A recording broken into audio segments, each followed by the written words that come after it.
Buonasera. People, siamo tornati con la parte 2, parte seconda, per quanto riguarda lo scherzo telefonico, per quanto riguarda l'annuncio in affitto.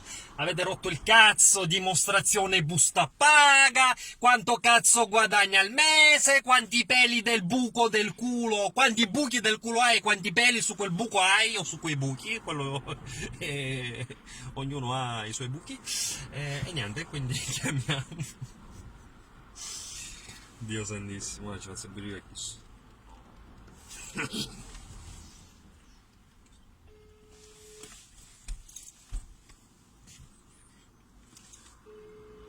Sono le 9 meno 20 di sera, ovviamente. C'è scuro,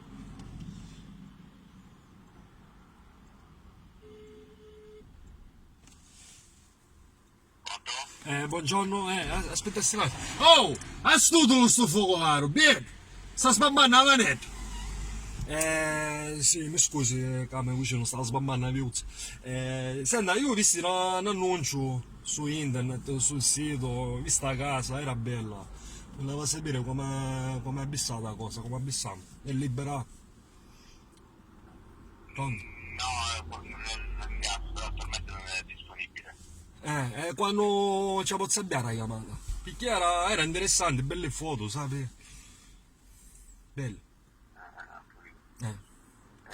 Quando andiamo? Non è disponibile perché praticamente gli inquilini attualmente hanno deciso di starci, non le so dire. Che fa? Ci stanno hanno problemi? Vedi che abbiamo, abbiamo fuori, non siamo mai chi so qua.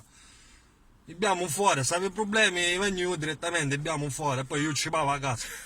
Già studavo. Studavo. Niente, che rosi, siamo uniti, niente, annuncia che busta paga, che fa ma bere i soldi che buschi tu, cesso.